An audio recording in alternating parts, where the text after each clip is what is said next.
hermanos, ¿cómo están? Feliz día, buenos días. Si me permiten, sin quitar la meditación del himno tan hermoso, quisiera hacer un pequeño comercial en los minutos rápido. Aquí tengo en mis manos, ¿lo pueden ver?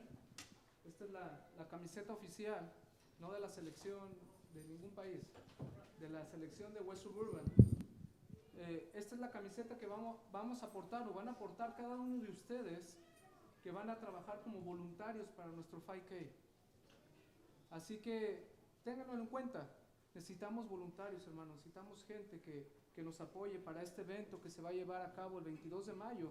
Necesitamos patrocinadores, es una logística bastante grande, o sea, no es una cosa sencilla en la cual pues se necesita bastantes cosas para poder armar todo esto que se ha venido trabajando y que nuestros jóvenes con el liderazgo de Christopher es bastante complejo, no es fácil.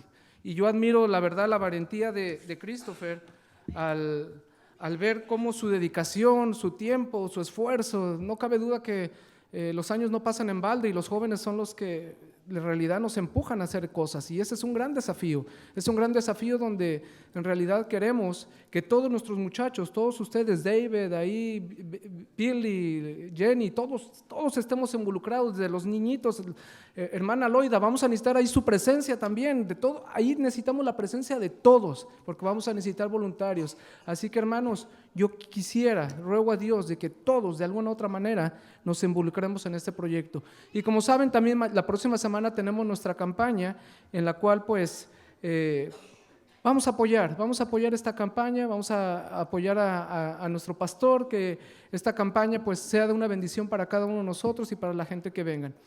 Estoy preocupado, hermanos, y déjenme decirles por qué estoy preocupado, por dos situaciones. La primera, el tiempo corre muy rápido y su servidor únicamente tiene alrededor de 30 minutos. Yo le pedí permiso a Connie y le dije, ¿tú crees que en 40 minutos puedo hablar? Dice, no, 40 es mucho tiempo, dice. El sermón tiene que ser 30 minutos. Entonces yo les voy a pedir paciencia, hermanos, les voy a pedir paciencia porque yo no quisiera que salgamos de aquí sin el mensaje completo que su servidor ha preparado. Y la segunda preocupación que tengo, y yo les comparto para que cada uno de ustedes ore en su corazón, es de que cada día,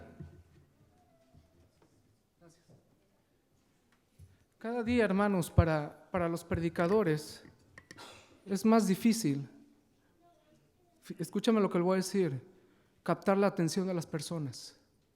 Es un desafío bien grande y principalmente para nuestros jóvenes. It's very difficult to capture the attention of the youths.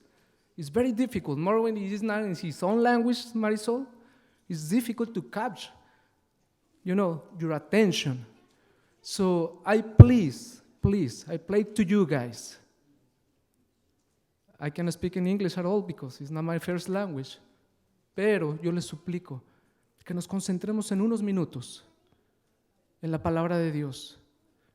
Es una petición especial que yo les hago, que esta mañana pidamos que el Santo Espíritu de Dios sea el que nos hable, que no sea su servidor. No vean a la persona, vean la palabra de Dios. Así que con esto en mente, hermanos, vamos a entrar de lleno a lo que es nuestro estudio de esta mañana. En esta mañana vamos a hablar acerca de la experiencia de un hombre que pocas veces se menciona en la Biblia y que sin embargo ha dejado un gran impacto en su servidor. Al hablar del Salmo 73 y al hablar en general acerca de los salmos, por lo regular pensamos en ¿quién? En David, pensamos en Salomón, pensamos en Moisés, pensamos en estos grandes hombres que escribieron estos salmos, pero sin embargo el Salmo 73, que es donde va a ser la base de nuestro estudio, y quiero que lo busquen, el Salmo 73 es la historia de un personaje que tú puedes ser tú o que puedo ser yo mismo a través de este personaje. Pero antes de hablar de este personaje y de lo que él comenta a través de este salmo, yo quisiera que vayamos y buscáramos en el primer libro de Crónicas, en el capítulo 15, versículos 16 y 17, y veamos algunos antecedentes de este personaje, porque esto marca un parteaguas acerca de la persona que vamos a hablar. Vayamos todos a la Biblia, jóvenes todos, please go to the Bible. Primera de Crónicas 15, versículos 16 y 17. Dice la palabra de Dios lo siguiente: asimismo dijo David a los principales de los levitas, que designasen de sus hermanos, dice, a cantores con instrumentos de música, con salterios y arpas, címbalos que resonasen y alzasen la voz con alegría. Y agrega el versículo 17, porque aquí nos dice la primera clave de nuestro personaje. Y los levitas designaron, dice, a Emán, hijo de Joel, y de sus hermanos, dice, a Asaf, hijo de Berequías, y de los hijos de Merari, de sus hermanos, Etán, hijo de Cusiaías. Es decir, aquí estamos hablando del personaje que escribió este Salmo 73 y que se menciona por primera vez en la Biblia. Se trata de Asaf. Y es interesante, hermanos, esto es una manera de conocimiento general. Es a partir de este periodo en la historia del pueblo de Israel que se introducen los instrumentos musicales dentro de los rituales religiosos. En la antigüedad, antes de David, hasta ese momento, no había instrumentación musical para los servicios religiosos, y es a partir de este momento que David, por instrucción de él, designa personas especiales para tocar instrumentos dentro de los servicios religiosos. Hoy en día esta es una práctica muy común para nosotros, ¿verdad? El tener servicios musicales con la música, acompañados de la música.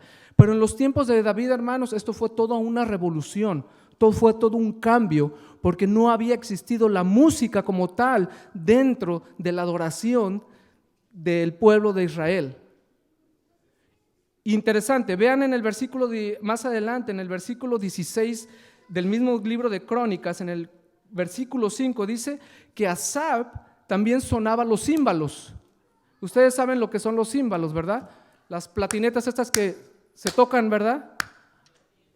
Él era el encargado de este instrumento, de los platillos, ¿verdad? Que en una versión más moderna, hoy sería una batería que se toca. Ustedes ven que están pisando y hay un par de platillos ahí en las baterías. Uno está con el tarbón y otro está aquí con los platillos estos tocándose. Pues haga de cuenta que esto fue lo que se introdujo dentro de la adoración del pueblo de Israel. Pero otro aspecto bien importante, y yo quiero que vayan adelante a su Biblia y veamos que también este Asaf, ¿verdad?, era un levita, y a él se le encargó, si lo vemos más adelante en el capítulo 16, 37, si no me equivoco, dice, y dejó allí delante del arca del pacto de Jehová a Asaf y a sus hermanos para que ministrasen de continuo delante del arca cada cosa en su día. Es decir, a Asaf y a su familia también se le encargó que custodiara el arca del pacto de Jehová. ¿Por qué yo menciono todo esto?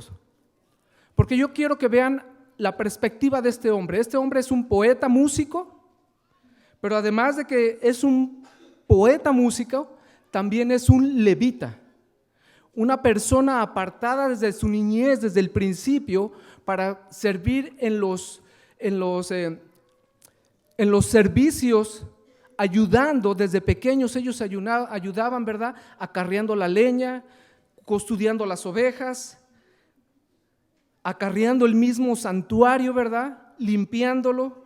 Es decir, vemos a este personaje que nace, por decirlo así, hoy en día dentro de la iglesia. Es un personaje religioso que desde niño él comienza a conocer todos este tipo de rituales, todo ese tipo de cosas, y que en el Salmo 73, que yo quiero que me sigan con su vista, él narra su experiencia personal acerca de lo que está él viviendo. Lo interesante del caso, hermanos, y yo no quiero que pierdan de vista esto, de que la crisis de este creyente ha nacido desde que él es un niño. Es un niño, él ha crecido desde el punto de vista, podemos decirlo, ha nacido como una persona religiosa. Es un religioso él, porque es levita, porque le dieron un cargo y porque él se le asignó, ¿verdad?, participar dentro de los servicios del santuario. No perdamos de vista de todo esto. Así que eso nos lleva a ver el Salmo 73 que él escribe y donde él narra, hermana Nelly, su propia experiencia de cómo ve él la vida. Y que posiblemente muchos de nosotros hoy en día, en este momento, nos identificamos o nos podemos identificar con este personaje. Si vamos a la Biblia, vean el Salmo 73, abran el primer capítulo, el versículo, dice el primer versículo: ciertamente es bueno Dios para con Israel, y dice, para con los de limpio corazón. Una cosa bien interesante en este texto. Este texto, en el mundo occidental, en nuestro mundo, en nuestro background, podríamos decirlo, griego, esto sería una conclusión. Es una conclusión, porque él está diciendo en el primer versículo lo que significa Dios para él, y dice que Dios es bueno con Israel. Pero si ustedes ven el versículo 28, ahora vayamos al último versículo. El versículo 28 dice: pero a mí el acercarme a Dios es el bien. He puesto a Jehová el Señor mi esperanza, por contar todas sus obras. Una cosa bien interesante, él pone la conclusión al principio y al final, y él usa un término hablando de que Dios es bueno, un término que en hebreo significa el término top, T-O-B o V, B chica, top, que significa bueno, pero significa que bueno en gran manera, y es una palabra que se usa en el Génesis, en el principio, cuando Dios creó los cielos y la tierra, para designar que toda la creación que Dios había hecho era buena en gran medida. Entonces, fíjense lo que sucede con este hombre. Él dice, Dios es bueno con Israel, habla en una forma general en el primer versículo, pero en el último versículo dice, Dios ha sido bueno conmigo. Habla en una forma plural, pero también llega a una forma personal. ¿Y por qué usa el mismo verbo? Eso es lo que me llama la atención. Usa la misma terminología porque él usa el término bueno, porque lo que Dios hace, hermanos, es bueno en gran manera. No es como nosotros hoy en día, Angelito, decir, esto es bueno, este libro es bueno, o mis lentes son buenos, o el micrófono pues suena bien y es bueno. No, desde la concepción del Dios, cuando Dios crea algo bueno, lo hace bueno porque funciona, porque lo crea Dios mismo. Es decir, este Asaf en el último texto dice, yo soy bueno porque Dios ha hecho algo en mi vida, fíjense bien, algo en mi vida, ha pasado algo en mi vida que me ha llevado a evaluar y de reconocer que Dios es bueno conmigo. Pero entonces el salmista comienza entonces a describir a partir del versículo 2 en adelante una serie de situaciones que posiblemente sea la vivencia misma de muchos de nosotros. Y yo no quiero que pierdan de vista esto, hermanos. Este personaje del que vamos a hablar en los próximos textos y analizar estos textos es un religioso profesional. ¿Qué quiere decir un religioso profesional? Es una persona que ha nacido dentro de la iglesia, porque es un levita. A los levitas se les asignó una tarea desde el Sinaí, ¿se recuerdan? A ser los que iban a ser una tribu escogida, que no iban a tener herencia, no iban a tener terrenos, no iban a tener nada material, porque su herencia iba a ser Dios. Es decir, podría ser que hoy en día muchos, y principalmente de nuestros jóvenes, de nuestros niños, son personas que han nacido dentro de la iglesia y que no han pasado por situaciones personales, situaciones probablemente físicas, de problemas, de situaciones, y que son todo un religioso en todo el contexto de la palabra. Los humanos, nosotros los seres humanos, hermanos, tenemos altas y bajas. Nadie se puede decir que está siempre aquí. Todos los días es una lucha, a veces nos sentimos bien, a veces nos sentimos mal, a veces estamos bien con la persona, a veces estamos mal, nos disgustamos, pero me gusta, hermanos, cuando veo que el que escribe este salmo no es un rey, no es David, no es Moisés, sino es una persona religiosa. Una persona, hermanos, que en todo el contexto de la palabra es un religioso profesional, porque él sabe desde niño que ha sido preparado para llegar a cumplir una función. Y es ahí, hermanos, donde en el versículo 3, comienza a hacer él un itinerario ideológico de cómo él ve a los impíos. Hoy en día, hermanos, es bien común ver cómo la gente hace propaganda o alargo de decir yo soy, yo puedo, yo lo hago. En mí se van a resolver todos los problemas. Y hoy más que estamos en campañas políticas, y no quiero entrar en eso, podemos ver que todo el mundo, o sea, ellos tienen la solución a todos tus problemas. La solución no está en ningún lado, sino en la persona. Yo tengo la solución, yo tengo todo. Y hacen alargo de sus situaciones, de sus propias experiencias. Pero vamos a la Biblia, porque yo quiero que nos hable. El Salmo, hermano, se divide en dos partes. Este es Salmo 73. Y quiero que analicemos la primera parte, vamos a hacer un comercial y después vamos a entrar a la segunda parte. Dice el versículo 3, porque tuve envidia de los arrogantes viendo la prosperidad de los impíos. La primera palabra que usa aquí el salmista dice que es envidia. La envidia, hermanos, es una característica fundamental de todo corazón humano. ¿Quién no ha sentido envidia? ¿Quién no ha sentido envidia de la persona que trae un carro último modelo? ¿Quién no ha sentido envidia del que estrena una casa o que lo vemos de una manera material que está sobresaliendo? Y sin embargo, muchos de nosotros como cristianos vemos dos realidades opuestas. Dentro de la realidad de los impíos, dice el texto bíblico, dice que los impíos son prósperos. Y mientras tanto, aquí los que están del pueblo de Dios, Asaf, dice, wow, yo veo que a aquellos les va mejor que a los que estamos aquí adentro. Su crisis, él comienza con una crisis y lo lleva a comparar su situación y lo hace pensar que los de afuera están mucho mejor de los que estamos aquí adentro.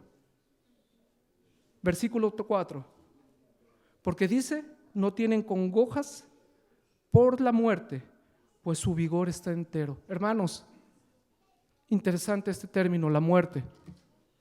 Los cristianos vivimos angustiados con la muerte. Todo el tiempo pensamos acerca de la muerte. ¿Qué pasa si en este momento Dios me llama al descanso? ¿Cómo está mi relación con Dios? ¿Qué pasa si Jesús viene mañana, hoy por la noche? Estoy listo.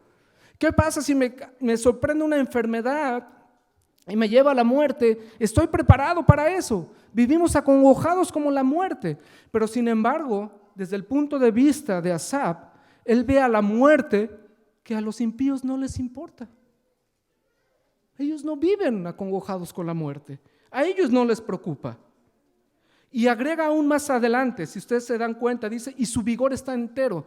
El término original que usa cuando se refiere a que su vigor está entero, se refiere, dice, ellos están gordos, están obesos. ¿Saben una cosa? Hoy en día nadie quiere estar gordo.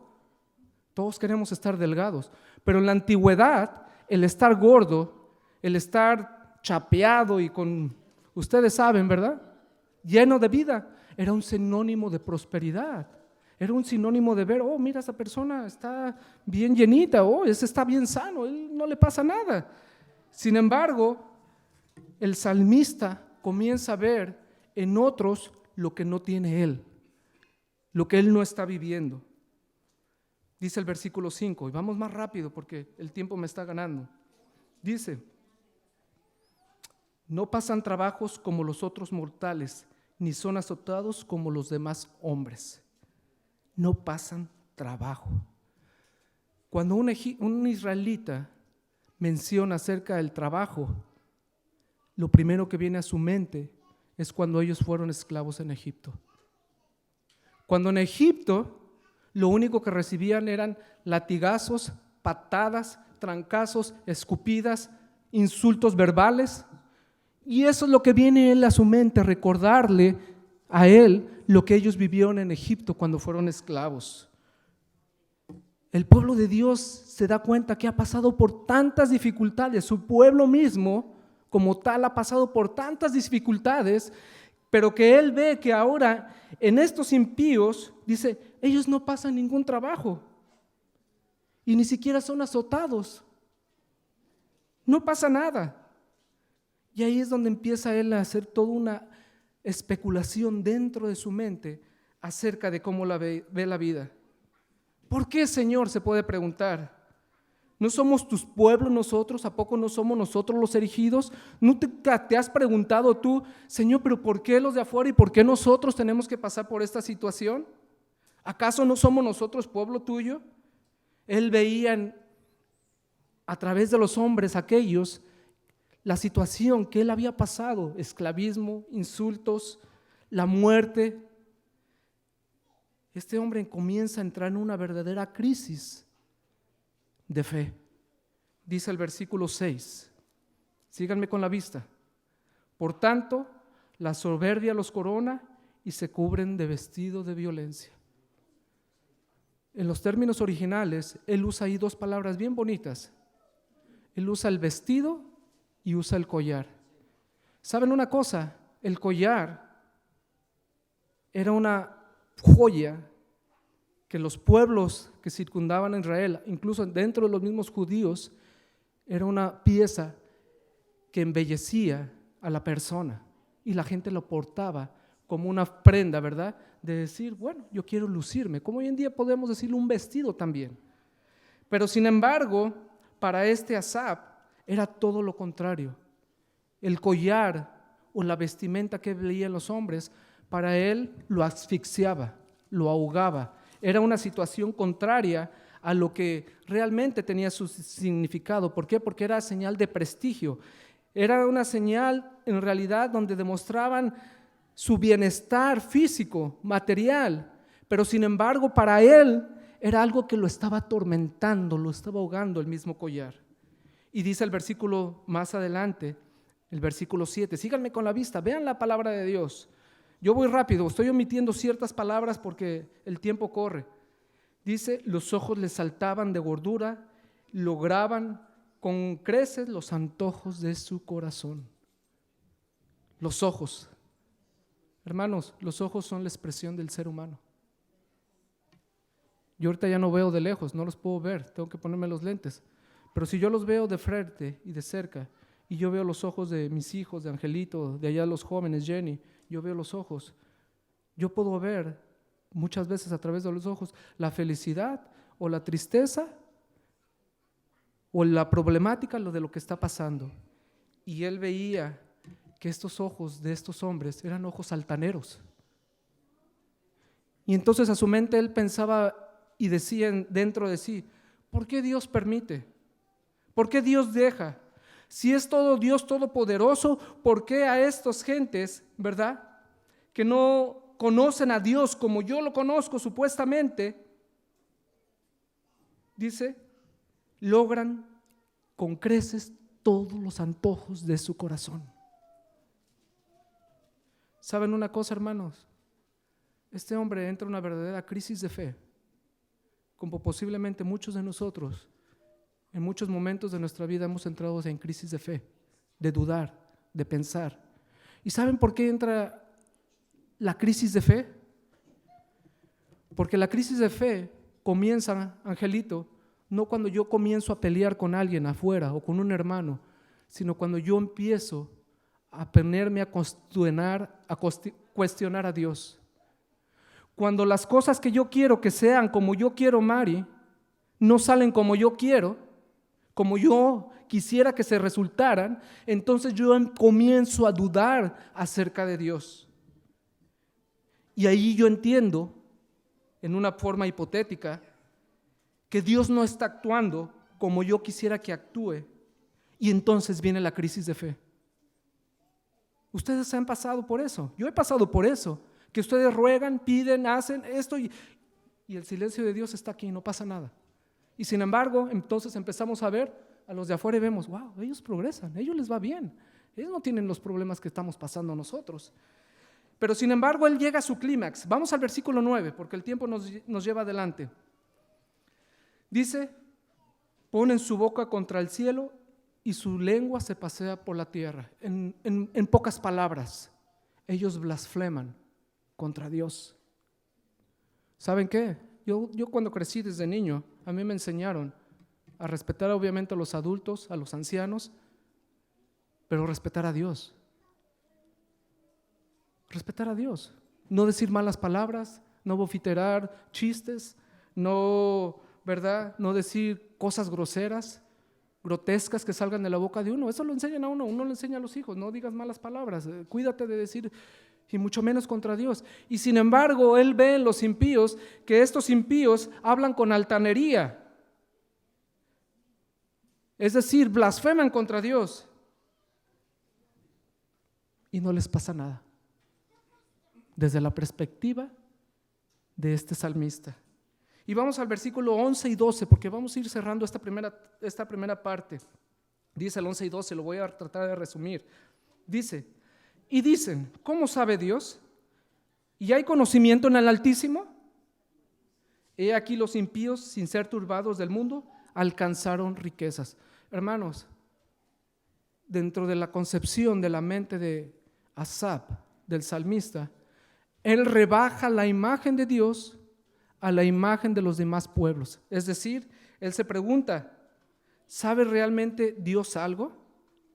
Él pone en cuestión dos cosas, la omnisapiencia y la omnipresencia de Dios. Es decir, el Dios que todo lo sabe, él pregunta, ¿sabe Dios algo?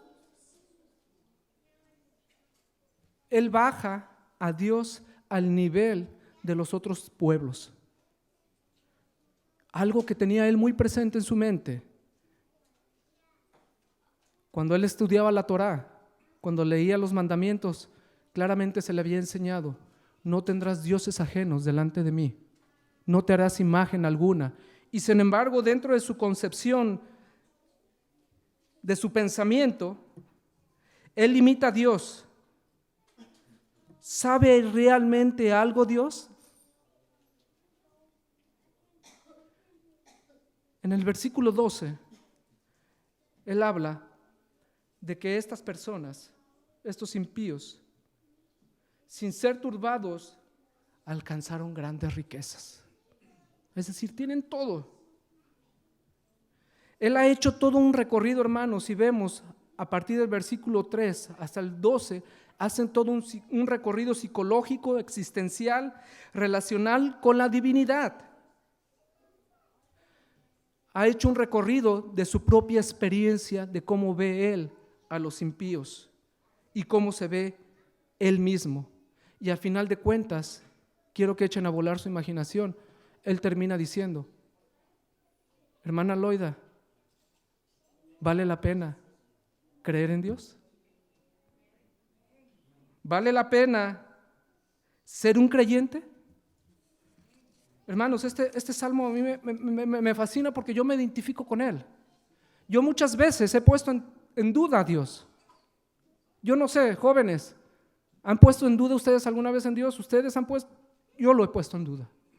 Si yo dijera, no, todo ha sido color de rosa dentro del cristianismo, no. Yo he pasado también por este tipo de luchas. Yo voy a pedirle a Gabriel que me ponga un video. No vean a la persona, al artista, vean la letra y mediten en la letra, porque eso nos va a llevar a la segunda parte de nuestra meditación y con eso vamos a ir cumpliendo. Gabriel, por favor, ponlo y súbele, pongan atención a la letra y lean la letra y las imágenes. Fue lo mejor que yo encontré para tratar de describir lo que vamos a concluir en esta mañana. Gabriel, por favor.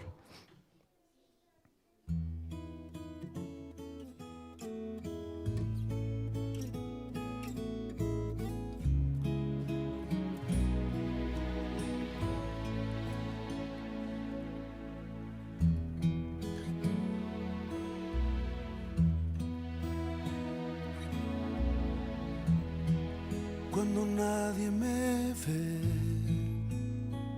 en la intimidad, donde no puedo hablar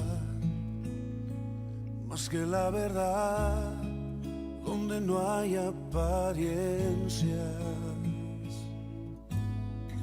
donde al descubierto queda mi corazón, allí soy sincero, allí mi apariencia de piedad se va, allí es tu gracia lo que cuenta, tu perdón lo que sustenta para estar de pie y no podría dar la cara si no fuera porque soy revestido de la gracia y la justicia del Señor. Si me vieran tal cual soy, se enterarían que es Jesús. Lo que han visto reflejado en mí tan solo fue su luz. Y es por tu gracia y tu perdón que podemos ser llamados instrumentos de tu amor.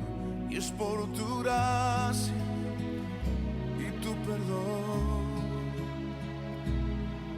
Mi justicia queda lejos de tu perfección y no podría dar la cara si no fuera porque soy revestido de la gracia y la justicia del Señor. Si me vieran tal cual soy, se enterarían que es Jesús. Lo que han visto reflejado en mí tan solo fue su luz.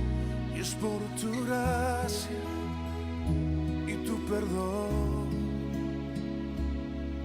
que podemos ser llamados instrumentos de tu amor. Y es por tu gracia y tu perdón. Mi justicia queda lejos de tu perfección. Gracias, Gabriel. Hermanos, vamos al versículo 16 del Salmo 73. Dice el salmista: cuando pensé para saber esto, dice, fue un duro trabajo para mí. Y menciona en el versículo 17, porque este es el tema central de todo el Salmo y de su propia experiencia, hasta que entrando en el santuario de Dios, comprendí cuál fue el fin de ellos. ¿Saben una cosa, hermanos? Ahora el salmista, como se dice en términos normales, ahora él mete reversa. Un antes y ahora un después. ¿Qué pasó con este hombre después de que él entra en el santuario? Él ha dedicado toda una cantidad de versículos a hablar de los impíos y cómo ve la situación de su vida, y simplemente cuando él pensó que ya sabía todas las cosas y cuando él estaba a punto de renunciar a su fe, le sorprende entonces, como levita, que él le tocaba oficiar dentro del templo. Hermano, los levitas desde niños habían sido preparados para, si no llegar a ser sumos sacerdotes, que eran muy pocos los que llegaban a ser sumos sacerdotes, pero sí para llegar a ser sacerdotes y oficiar dentro del templo, Angelito. Él se había preparado toda su vida, desde los trabajos más simples, acarreando leña, cuidando las ovejas, limpiando el santuario, hasta que llega ahora a él una edad adulta, pero después de haber pasado toda una situación de argumento con Dios, toca la suerte sobre de él. Los levitas estaban divididos en castas, en 24 castas, y se echaba suerte para saber cuándo le tocaría a algunos de estos descendientes, a estos hombres, oficiar dentro del templo. Y se dice que no podían oficiar más de 5 o 6 veces en toda su vida. Pero en ese momento donde más crisis de su fe, que Dios lo llama y le dice, ¿sabes qué? Ahora vas a ser el pastor de la iglesia, ahora vas a ser el tesorero. Cuando comienzas a dudar de todo, en ese momento te dice, ¿sabes qué? Ahora tú vas a ser el encargado de la obra misionera.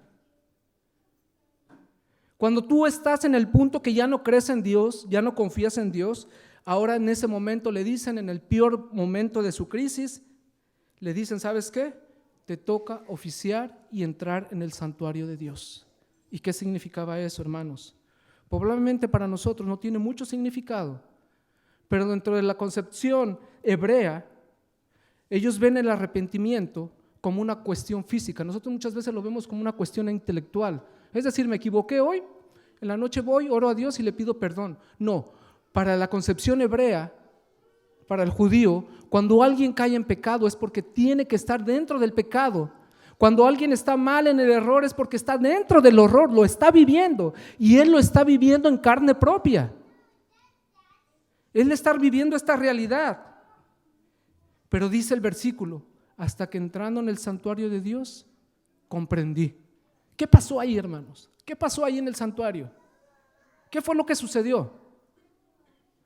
Yo quiero que comiencen a echar a volar su imaginación. ¿Qué pasó en ese momento?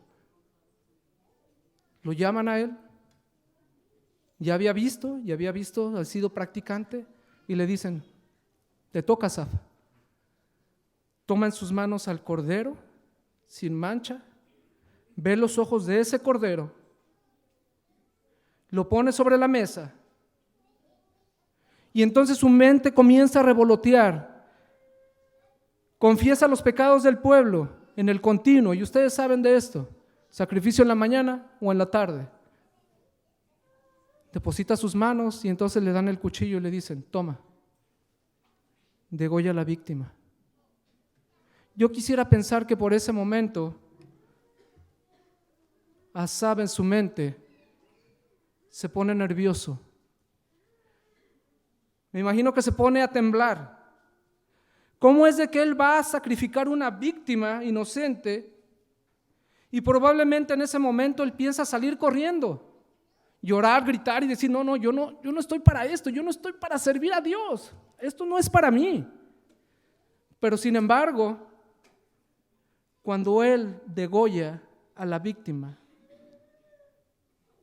y hay un caldazo donde se deposita la sangre y donde comienza entonces él a caminar y entra dentro del santuario, y sabe que llega a la cortina que divide el lugar santo y el santísimo, y en la parte de atrás de la cortina está la presencia misma de Dios. Y le toca a él hacer esto. Entonces es ahí donde él comprende su verdadera crisis de fe y donde verdaderamente él se ve cara a cara con Dios. En los momentos de mayor crisis de fe que podamos nosotros pasar en nuestra vida, nosotros tenemos que mirar al Cordero, tenemos que mirar a Cristo. Yo no sé cuál sea tu experiencia en esta mañana, o por qué tú has pasado, o por qué tú vas a pasar, pero en la mente en la mente de Asaf, hasta que él no entró en el santuario y tuvo ese contacto físico. Para nosotros es muy ordinario, hermanos, porque nosotros hoy en día no sacrificamos, no derramamos sangre, pero para él sí tenía mucho significado, porque a él le tocó personalmente lidiar con esto. Cuando tú quieras entrar ante la presencia de Dios, pídele que te permita entrar a través de los ojos de la fe y a través de la sangre de Cristo.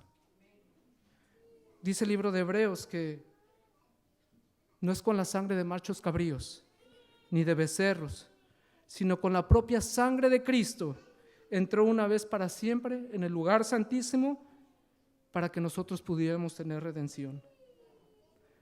Él vio morir al Cordero, él mismo transportó la sangre como sacerdotes. Y ahí en ese momento, cuando entra dentro del santuario, hay un antes y hay un después. Y es donde él comienza a comprender su verdadera crisis de fe. Por eso, hermanos, yo no me voy a cansar de decirlo. Cristo significa todo para nosotros. Cristo significa toda nuestra adoración, y nuestra mente, nuestras fuerzas, nuestros objetivos, todo tiene que estar concentrado en alabar y glorificar el nombre de Cristo. Lo demás, hermanos, discúlpenme, no. Cristo es el que tiene que ser ensaltado, tiene que ser glorificado como nunca antes más. ¿Y cómo va a ser glorificado? ¿Cómo va a ser ensaltado? Va a ser a través de tu experiencia, a través de tu vida. Yo no sé cuál Dios hacia dónde te quiera llevar o qué es lo que quiera hacer contigo. joven, que tú has crecido dentro de la iglesia y que llega el momento que llegas en tu crisis de fe y que tú ya ves en la iglesia nada irrelevante. Tú dices, no, aquí se hace lo mismo cada sábado, venimos y escuchamos al hermano Cruz, escuchamos a la escuela sabática, hacerlo siempre lo mismo. Llega el momento que ya no es relevante para ti la religión. Puede ser que lleves muchos años dentro de la iglesia y a través de todos esos años tú hayas perdido el sentido de venir a la iglesia. Hoy en día Mari decía los propósitos por los cuales venimos a la iglesia. ¿Qué es lo que nos trae? ¿Qué es lo que nos orilla a venir a este lugar? Es el Cordero el que quita el pecado del mundo y es el Cordero, hermanos, el que nos hace ver la visión, otra perspectiva acerca de lo que es la vida. Porque aquí, hermanos, es donde se define la verdadera conversión del ser humano. Y voy a decir algo que a lo mejor les va a sonar estridente. No es a través del conocimiento, no es a través de la información. Este era un levita religioso que había nacido desde un principio, Mari, como nuestros hijos, o como yo puedo decirme, yo nací dentro de la iglesia, aunque era bautista. Alguien que lleva años dentro de la iglesia, y por más que sepamos este libro, muchas veces la palabra de Dios es irrelevante, o sea, ya pasa desapercibida por nuestra mente. Pero sin embargo, no fue la palabra de Dios lo que lo deslumbró. Es lo que yo quiero que vean, hermanos. Y no estoy diciendo que no sea importante, no, bendito sea Dios que tenemos la palabra de Dios. Lo que realmente deslumbró a este hombre fue de que él mismo estuvo ante la presencia misma de Dios. A mí me gusta, sinceramente me gusta. Y me ha gustado mucho. Porque no como Timoteo, que sabía toda la escritura, o como muchos de nosotros, jóvenes, niños, sino cuando él entró en ese lugar, en el santuario, donde al entrar, al lado izquierdo estaba el candelabro, la mesa de los panes de proposición, estaba el altar del incienso con las hierbas aromáticas, y donde él notó y percibió, olió por sí mismo, que el olor del incienso era mucho más agradable que el olor de la sangre. Ustedes se imaginan esparcir sangre, aunque sea poquita, en una cortina todos los días, tarde y mañana, pero sin embargo, él vio que fue un olor grato, un olor superior. Y ahí notó él, hermanos, que la diferencia no se marca al día a día. Muchas veces decimos, no, es que todos los días es una lucha, es una situación de subir y bajar. A veces es más fácil, a veces es más difícil. A veces es más problemático, a veces es menos. Aquí Satanás tiene mucho que decir, sino que él notó que finalmente, y vamos a ir terminando, que la sangre del Cordero es lo que cambió su mentalidad. Y esa crisis se convirtió en una verdadera experiencia religiosa en favor de Dios, a favor de Dios, y dice el versículo 25, y síganme con la vista. Pero antes del 25 nomás, aquí vamos a terminar estos dos textos. En el versículo 11, antes de, él dice, y dicen, ¿cómo sabe Dios? ¿Hay conocimiento en el Altísimo? Antes pensaba esto, ¿hay poder en Dios? ¿Existe realmente Dios? Pero sin embargo, en el versículo 25 ahora dice, ¿a quién tengo yo en los cielos? Sino a ti. Y fuera de ti, nada deseo en la tierra. Ahora vuelve a recuperar la imagen misma de Dios.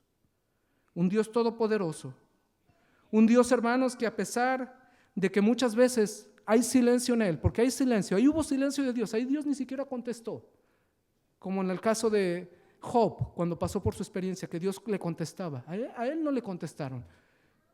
Muchas veces tú vas a pasar por situaciones donde el silencio de Dios es absoluto, para bien o para mal, y no pasa nada, y la vida sigue igual, y todo así como cada día lo llevamos a cabo.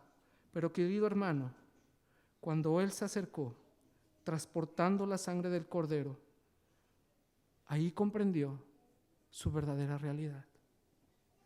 De la misma manera, hermanos, yo quisiera terminar diciendo que nosotros podemos acercarnos a Dios y entrar dentro de su santuario a través de la sangre del Cordero. Pero no es una cosa filosófica, no es una cosa ideológica, una cuestión de un sueño que se evapora. No, hermanos, tú pídele a Dios cuando te levantes cada mañana ver tu propia realidad y tener esa comunión, ese contacto con Dios. No es como yo se lo diga a mis hijos o como yo lo vea con mi esposa. Cada uno de ustedes tiene que tener su propia experiencia personal. Esto es de experiencia personal. Pídele a Dios con todo tu corazón: Señor, permíteme entrar ante tu presencia a través de tu Hijo amado. Y yo les aseguro, hermanos, que ustedes ya no van a ser los mismos. No va a ser cuando usted se encuentra con Cristo, la persona se encuentra con Cristo, la persona no puede seguir siendo lo mismo, ya no puede ser lo mismo. Y ahí es donde entonces todo viene como resultado. Yo no me preocupo por qué tengo que estar insistiendo en que guarde la ley de Dios. Si el Espíritu Santo me está haciendo actuar en mí y ya todo lo demás viene por añadiduría. Es por la sangre, de hermanos, del Cordero, a través de nuestro Señor Jesucristo, que nosotros, cada uno de nosotros, podemos entrar ante la presencia de Dios. Termino con esto, hermanos. No te importe una crisis de fe. No te importe si pasas por una crisis, o joven, vas a pasar, porque van a pasar. Aquí todo el mundo, nadie está exento, todos tenemos altas y bajas. No te importe si tú vas a pasar por una crisis de fe, de dudas, de perplejidades. Pero si a través de esa crisis de fe tú me conoces mejor a Dios, saldrás victorioso para la eternidad. Que el Señor te bendiga, hermanos, y que el nombre de Cristo, hermanos, sea glorificado hoy y para siempre y por toda la eternidad. Es mi deseo y oración.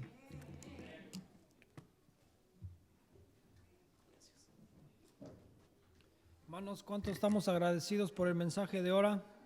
Por eso el salmista, ¿verdad?, dice que es bueno siempre hablar de Dios y cantar sus alabanzas, porque cuando nosotros dejamos